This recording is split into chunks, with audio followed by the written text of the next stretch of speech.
Welcome to The Impact Equation, conversations with leaders shaping a brighter future, with me, Adam Pike. And me, Rafi Adelstein. With our special guests, we unlock the secrets of those who dare to transform our world. We talk to architects of change, pioneers in their fields, working towards a brighter future for us all. In each episode, we dig into each element of the impact equation. Ed Conway is one of the UK's most prominent journalists and broadcasters. He is the economics and data editor of Sky News, a regular columnist for The Times and The Sunday Times, and a prolific blogger on Substack. Ed has won numerous awards for his journalism, including the Wincott Foundation Journalist of the Year Award, the most prestigious award in British financial journalism. Ed has also written 2 critically acclaimed and best-selling books, actually 3. Most recently, Material World, described as a revelation by The Times, in which he explores the past, present and future of the fundamental materials and substances that shape our economy, all of which will sit behind the green transition. Ed studied at Pembroke College, Oxford, and the Kennedy School of Government at Harvard University, where he was a Fulbright Scholar and Shorenstein Scholar. Ed, a very warm welcome. Thank you. Nice to be here. Ed, thank you so much for being with us. We'd love to start with you. Can you tell us a bit about your personal journey, where you came from that has led all the way through to your focus today, really, your journalism, really looking at the green transition? Gosh, it's a very profound question to start with. And as a journalist, I try not to talk about myself at all, so I'm now desperately uncomfortable. I guess if I have a thing that I quite like to do, where I can bring value, it is that I quite like taking kind of obscure stories or topics and trying to bring them to as wide an audience as possible. And I think it takes a while, doesn't it, when you're in your career to kind of work out what are you good at, what are you less good at. And I think the thing that I'm pretty good at is trying to kind of demystify things. And I've done that, I guess, for a while with economics, which is one of those topics. I didn't study economics at university. I did English, actually. I never anticipated getting into financial kind of journalism. In fact, if you'd asked me when I was at university, when I was an undergraduate, whether I wanted to end up being an economics journalist, I would have killed you. I would have been so devastated if I found out that was where I was heading. And what was it that you wanted to do? I think I wanted to write novels, and I wanted to review novels. I was quite literary. Okay. To some extent. I still am. But I like books and stories. And I guess then I got into journalism. I wanted to write. I always knew I wanted to write. And then I got into journalism there was a trainee scheme at the Daily Telegraph. And it just so happened that the only job that was going, and I was aware that I needed to have a job at that point. The only job that was going was one doing economics. And so I was like, well, okay. And it's only in hindsight, kind of looking back, that I realized that in a weird way, not doing economics at university and then subsequently kind of learning about it. And I did later go on, when I went to do a master's at Harvard, I did a lot of economics in that master's. So I did later do some kind of theoretical economics. But putting those two things together, kind of being kind of obsessed with stories and seeing the world in terms of narratives and stories, and then trying to understand economics and trying, as a journalist, what do? We're trying to relay stuff that is happening elsewhere outside of your world, you as the reader or the listener or the viewer, and relay it to you in as coherent a way as possible and as compelling a way as possible. And actually being grounded in stories and narratives, and then also being relatively good at picking up kind of information and sifting through it, which is something you have to do in journalism. It turns out for me, actually, that's been quite a useful combination. And because a lot of other people who kind of go into economics journalism, they go from an economics background. And obviously that means you start off understanding your supply-demand curves and ISLM curves and all of those other bits and pieces. But what you don't necessarily have is a sense of what it feels like not to get it. Right. Actually, like not understanding something and being primarily understanding what it's like, or just knowing what it feels like not to get something, is weirdly kind of actually quite important and quite enabling, because you're at one with that. And I think remembering that most people who are reading my stuff or watching my stuff might not understand this to start off with, I find that quite an enabling thing and quite a helpful thing to kind of keep in my mind. So I've always just wanted to try to take complex and obscure topics and show people that they're not really that complex and they're not that obscure and they matter to their lives. And when you understand this stuff, is quite empowering. So yeah, that's my shtick. It sounds like you're like the UK equivalent of Michael Lewis, Ed. Oh, well, I mean, that would be nice if it were the case. I mean, he writes so beautifully. But it's just, in a way, yeah, he through a different route does the same thing. That's what, certainly in his case, he's a great writer. That's what great writers do. You might not have thought kind of behavioral economics, let's say, one of his books is important, but he's going to use this beautiful narrative strand to try to get that into your head. And human beings, we think in terms of narratives, that is the way that we're programmed. We tell stories. We're a storytelling species. It's actually like fundamentally part of what makes us human. And actually, I think also, I don't know the extent to which anyone's tried to kind of do this in economics. I've yet to see a decent version of this in economics. But I think you can kind of make the point that a lot of what happens with irrationality in the way that human beings kind of behave. Economists are always in this battle between homo economicus and irrational people. I think part of what's seen as irrationality is actually that we frame the world in terms of stories rather than in terms of equations. And by framing the world in terms of stories rather than equations and numbers and statistics, you're not homo economicus, as economists would have you. You're kind of seeing the world in a slightly different prism. And I think, a lot of booms and busts and crises probably have a bit of that, the storytelling side of things. Look at what's going on right now. We've got all sorts of potential bubbles in AI and crypto and all of these different things. And all the while, when people are making investment decisions, well, you know what they're doing. They're telling themselves a narrative, a story about the plausibility of some investment decision. Not everyone. I mean, some people are just basing entirely on spreadsheets. But for a lot of people, there's a narrative that they find compelling. And so, yeah, I think stories, narratives, and literature are massively underrated in terms of their importance to the world. And right now, sorry, I'm now going to start ranting. When I was at university, English was one of the most popular subjects. The exam room, when I was doing my exams at the end, horrific experience, was completely mobbed. It was the biggest of all the subjects. I go back now to university, and basically English is almost endangered. No one wants to study this. No one wants to study literature. No one wants to study humanities. They want to do kind of other, topics like economics, bloody hell. And I find that a bit sad because I think there's really, really important fundamental ways of processing the world that we get through thinking about those narratives, because that's part of what makes us human. And being multidisciplinary and being able to sort of have different modes of thinking. Exactly. So Ed, track us through a little bit from the Daily Telegraph then. So how did you end up taking that and then telling your stories now on, you're doing the monitor movement on the Sky News. How did you get from one to the other? I do for statistics what weather forecasters do for satellite maps. I jump around in front of them and do charts and stuff. You're the Gary Neville of the economy. Yeah, exactly. Yeah, ideally. I think, again, there was no grand plan about this. I've never had like a kind of 5-year plan. But I guess I have realized over time that sense of kind of explanatory journalism, that's actually quite a good niche to be in. I mean, I love news breaking stuff as well, and I love getting stories, but I think explanatory journalism is a bit underrated. And so I was at the Telegraph for a while. I'd always wanted to go and do a bit more study. Actually, when I left university, I wanted to study a bit more, and I ended up kind of going into journalism. I needed a job. But then I had this opportunity to go off to the States to do a master's for a year. And I kind of thought at the time, the outlook for journalism was a little bit bleak back then in 2009 or 10. Everyone was talking about the end of newspapers. And I kind of thought, well, let me take a bit of time away and also work out whether I do want to carry on with newspapers or news, and whether I want to go and do something different, and maybe even kind of something governmental or something, I don't know, business. I had no idea. I thought about doing startups and things. But in the end, they just drew me back in. When I thought I was out, I got dragged back in. And in this case, to Fleet Street Mafia, to Sky, to TV. And yeah, I've now been doing the same thing kind of for the last like just over a decade.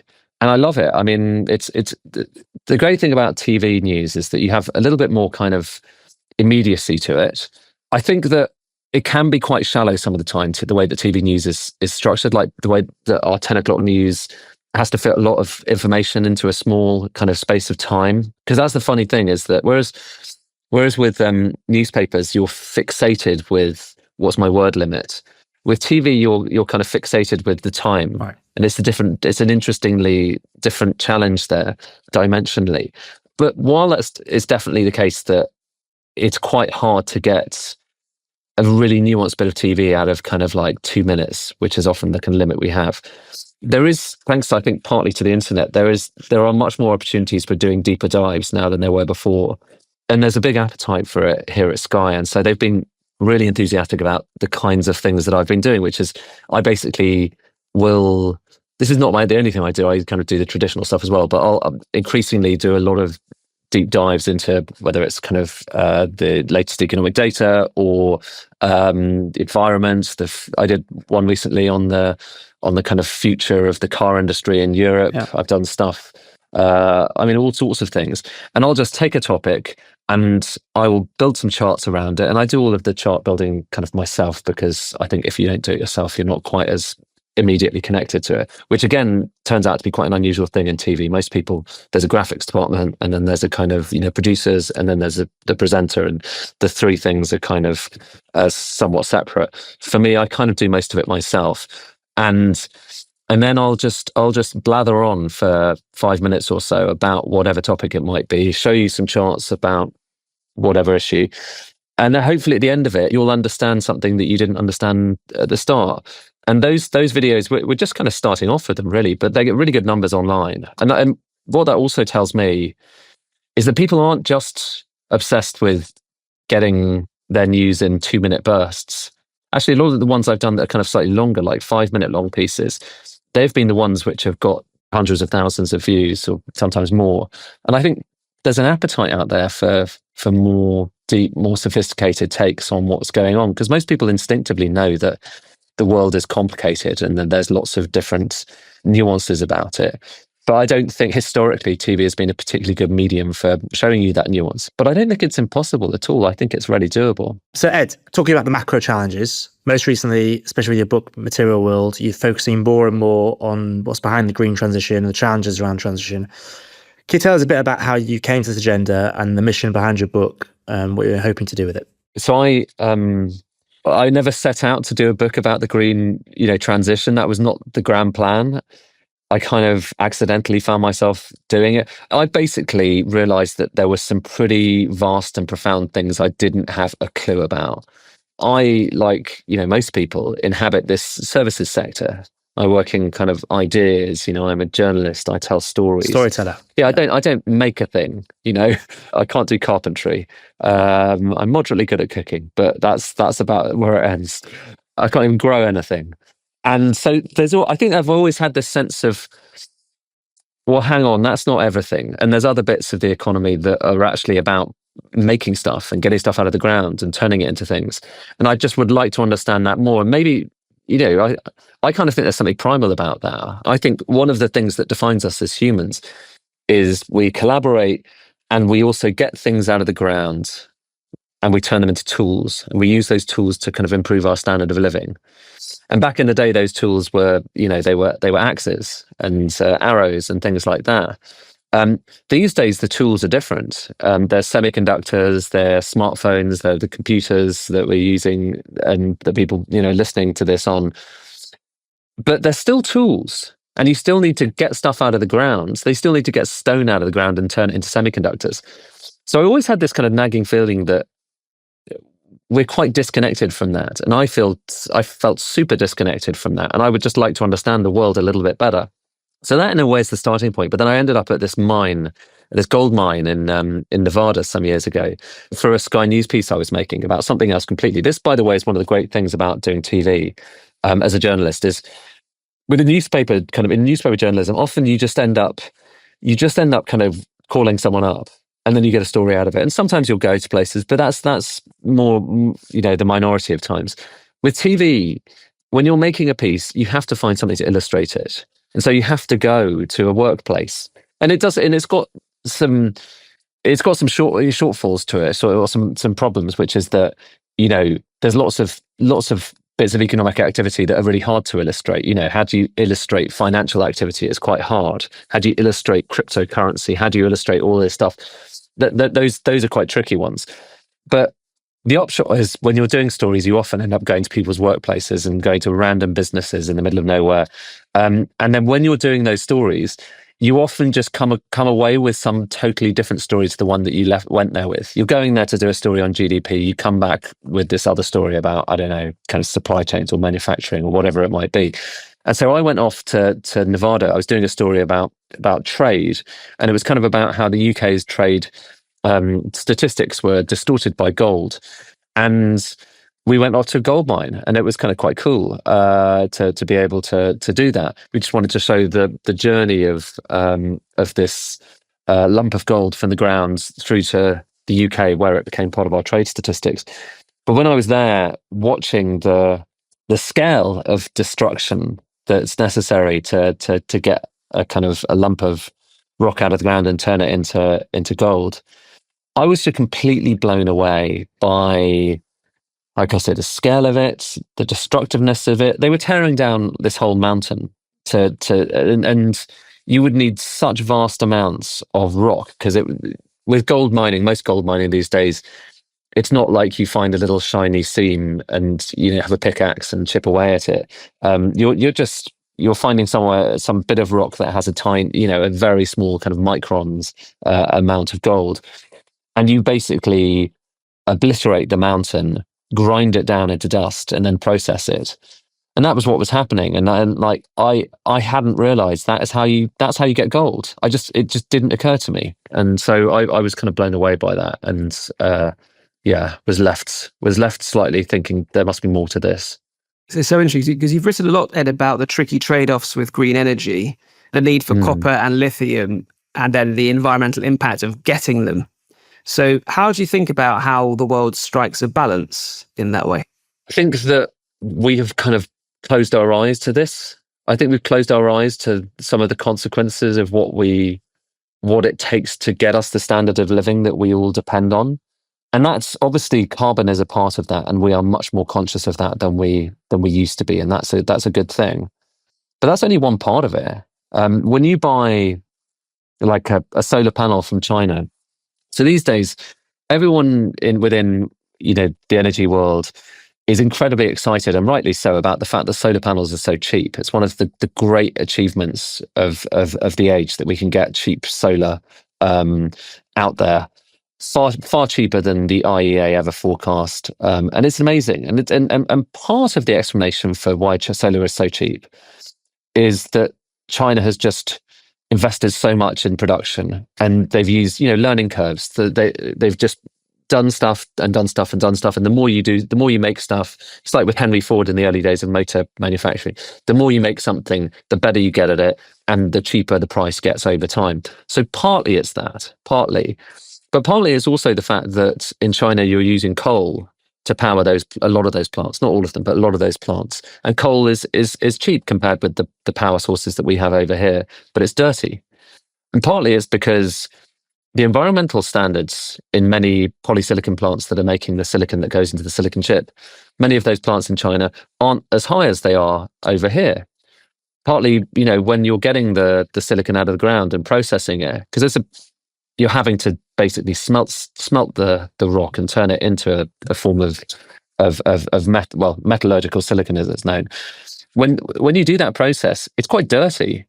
And in China, the environmental standards on effluent from those processing plants aren't as tight as they are here. We couldn't just tip it into a river, but you're much more able to do that in parts of China.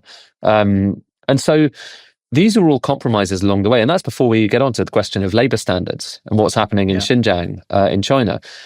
These are all compromises in the process of making something. And they are all, to some extent, I mean, like I say, I think the majority of that improvement in price is learning by doing. But a chunk of that is this other stuff. And we don't account for that in the price of something. If you're buying that cheap solar panel and, you're all smug with yourself because you've got a nice cheap solar panel, and they're so cheap these days that they're being used in the Netherlands. They're being used as fences. They're cheaper than fences. Shades and car parks and stuff. Yeah, and shades and car parks. And it's amazing in one respect. But in another respect, there is a complex and slightly uncomfortable story that I don't think we tell ourselves enough about where that stuff comes from. And I'm not meaning to say this to kind of to lecture or hector or make us feel guilty about it. It's just to say that's kind of the way the world is. Even a much more sustainably produced solar panel would have some compromises along the way. I mean, when taking quartzite, so it's a type of quartz out of the ground, and turning that into the polysilicon that eventually becomes solar panels and silicon chips. It's the same process. That first stage of that process involves putting it into an electric arc furnace and burning it alongside wood chips and coal. So you still, even now in the 21st century, for this most advanced bit of technology that we have, you still need coal along the way. But you can kind of lessen the amount of carbon emissions. And right now, we're not really kind of focusing on that as much as we are on the price. And I can understand why, because we want to have as much cheap green power as we can. But I think back to that kind of point about the relationship between humankind and physical stuff and that primal thing, I think most people, maybe not everyone, is massively curious about where stuff comes from, but I think a lot of people are. And I think we've been encouraged almost by the way that we have arranged the global economy not to think about compromises and to think about the nuances about how things are made.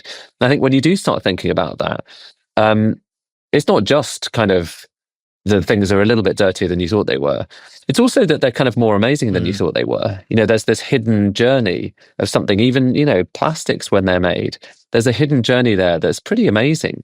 And the more you realize those things, I think the more respect you have for the devices that you buy, and perhaps the less disposable in a kind of consumer world that we might have in future if people realized that this took this amazing journey to get there, and maybe if you're thinking about replacing it with a new one, then that might not feel quite as straightforward a decision in future. I've definitely become much more thoughtful about all that stuff, recycling, buying new stuff. I like new gadgets. I've become a bit more kind of hesitant about buying new gadgets since realizing what it takes to make them.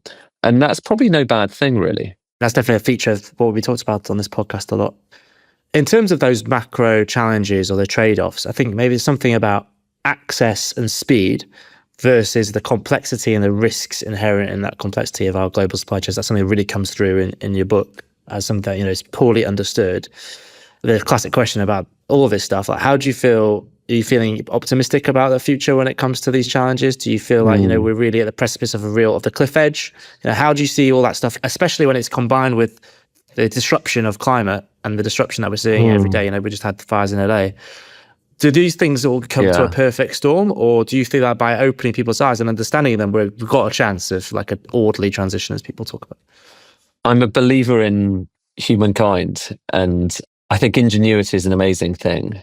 We've had various ecological panics in the past, and we've often been able to use technology to get around them. The one I talk about in the book is that people were panicked that we were going to run out of trees in this country.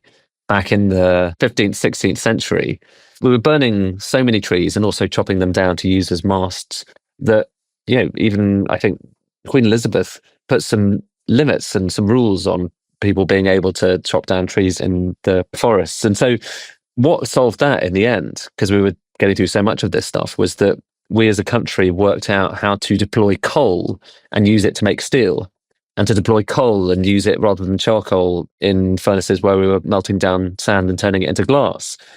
And so coal, in a sense, helped to prevent the mass deforestation of this country. But then, of course, we all know what happened next to coal. And so I think a lot of the time we find solutions for the current kind of crisis that we're in at the moment. And then further down the road, we realize, that thing that we used to solve this might turn out to be the seed of the next crisis.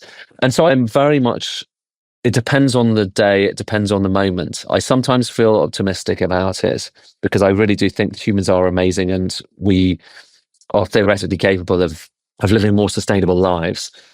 But on the flip side, our appetite for stuff, for getting stuff out of the ground, chopping down trees, is pretty insatiable.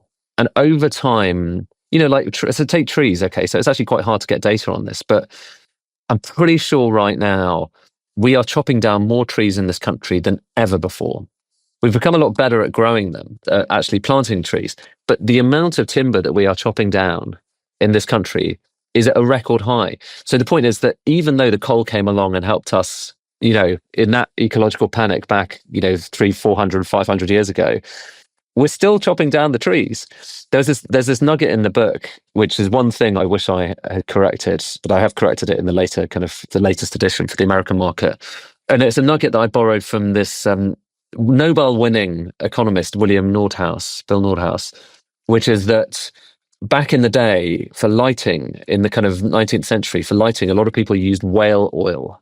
So sperm whale oil in a lantern was a really good way of creating light. It didn't smell as much as the other types of oils that you had at the time, but it was precipitating this massive chase for whaling. And at the time, a lot of people were panicking that the sperm whale was going to be extinct.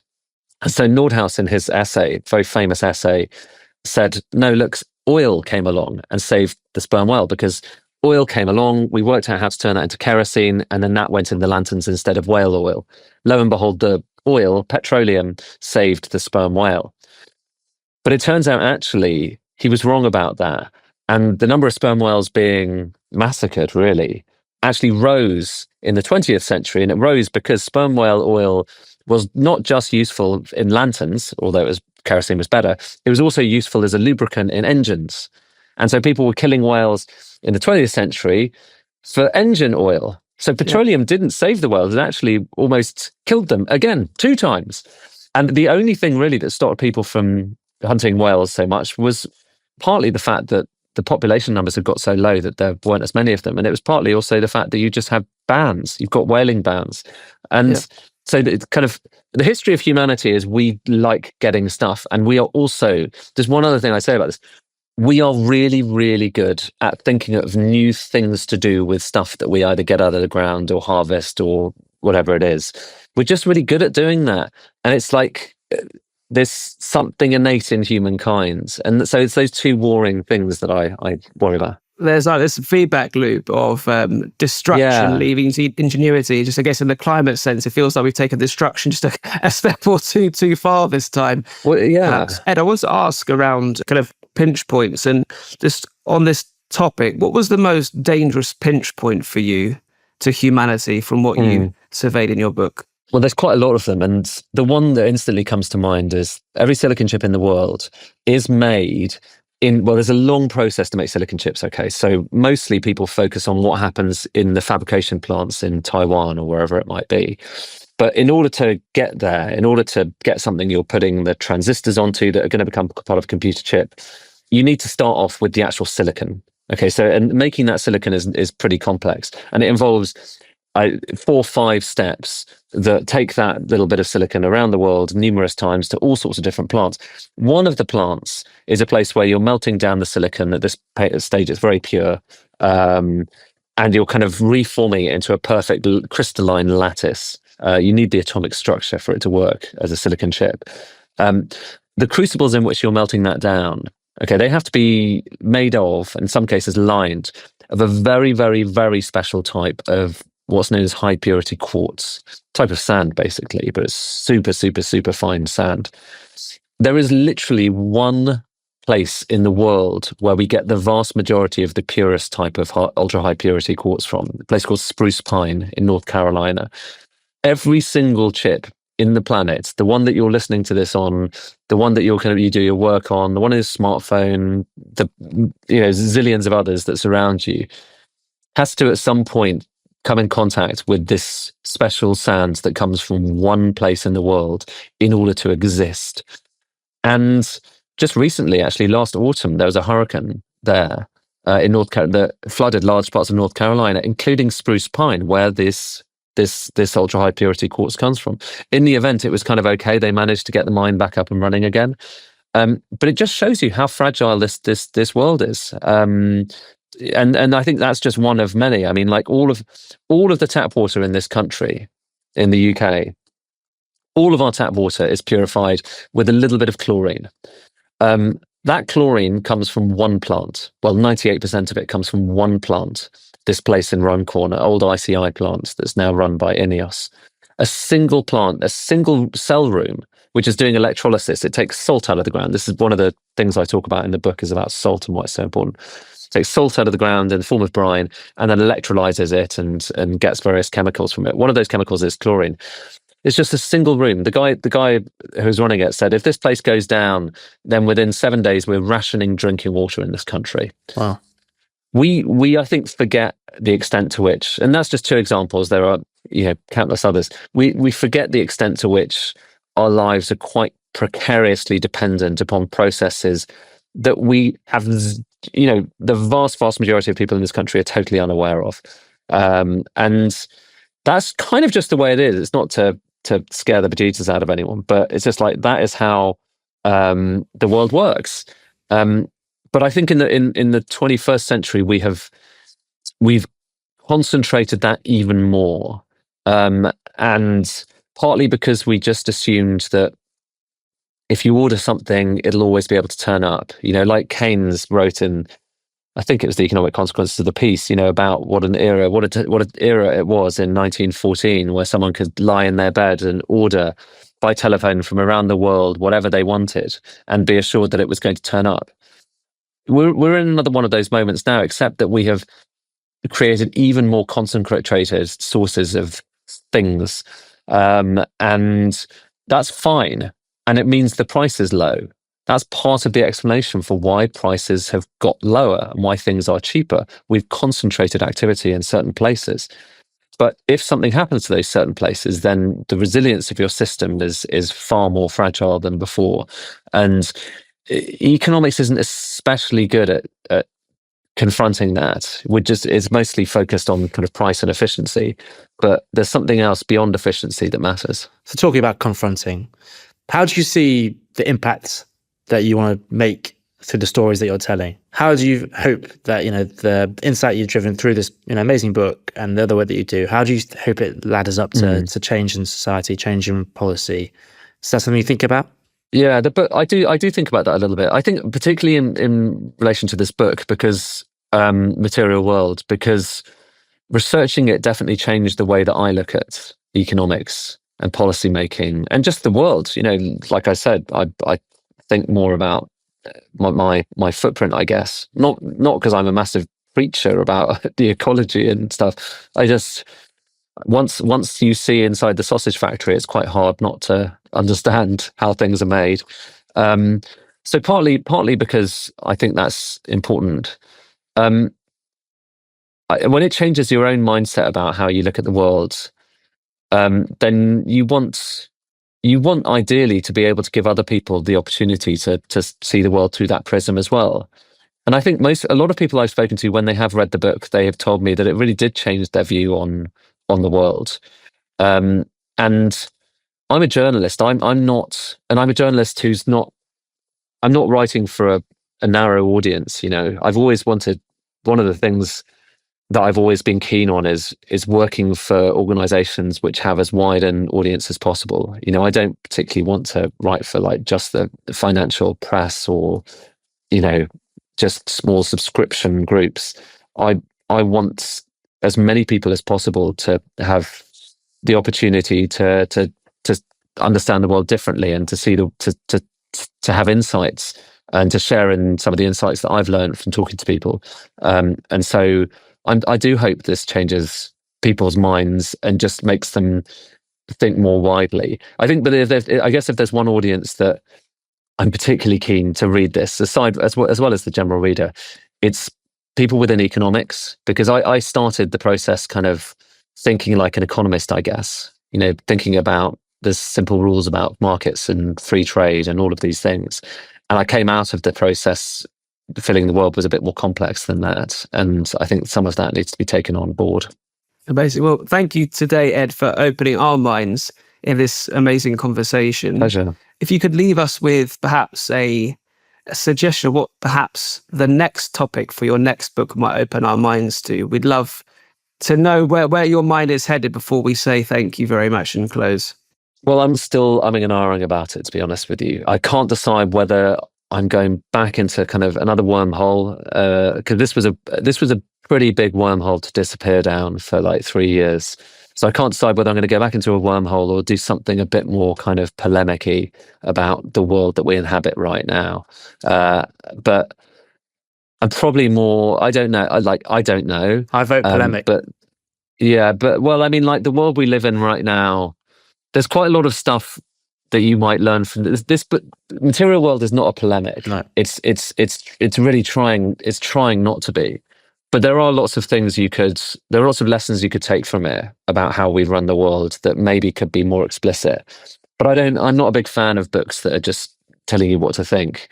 So I'd need to try and find a thread that can bring me through it. But I'm as you can tell, I'm actively thinking about this stuff right now. But I've got a day job that I'm trying to sustain, and there's stuff going on there. Well, speaking of your day job and sustaining that, Ed, we want to say thank you so much for joining us on The Impact Equation. Thank you. It's been a pleasure. Thank you so much, Ed.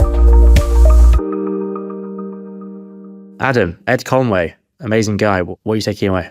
I think my first thought was I love this idea about stories and narratives and literature being fundamental to economics and how the world works. And I thought that was really beautiful.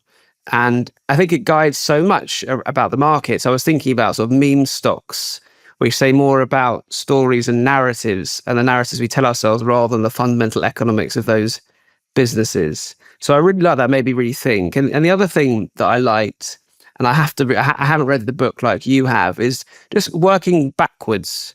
We spend a lot of effort on buying things that are more sustainable, but less effort in thinking about the work that's done towards producing them. Mm-hmm. So I'm really interested in sort of working backwards, because we think about buying an electric car or buying a more sustainable solar panel, but not what goes into it. The most sustainable thing you could do is not change your car, and run it down to the ground. Yeah. And the point that I made about, us underplaying the challenges around the transition, around what it takes to make a cheap solar panel, I think that's a really well-made point, and something that people aren't conscious of at the moment. How about you, Rafi? I'd say, to your point about storytelling, I really hope that Ed is sort of beginning of a wave, I think, of popular journalism when it comes to climate and transition. There is lots and lots of climate scientists writing really amazing books about climate and impact. And there's technologists like Bill Gates wrote a great book about what needs to happen.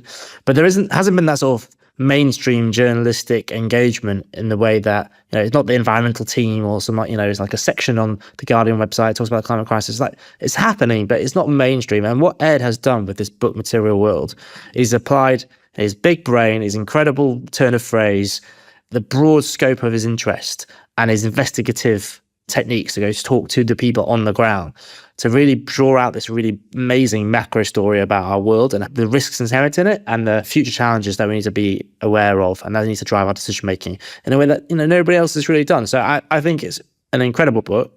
I think he's an amazing storyteller, both through his writing and through his Gary Neville style shorts on the Sky. And all power to him. I hope he continues to I hope he does do that polemic. I hope he continues to sort of investigate and explore and popularize the challenges and issues surrounding climate and broader crises that we talk about. Amazing. I agree. Thank you very much, Rafi. Cheers. All right. Well, until next time on The Impact Equation. Until next time.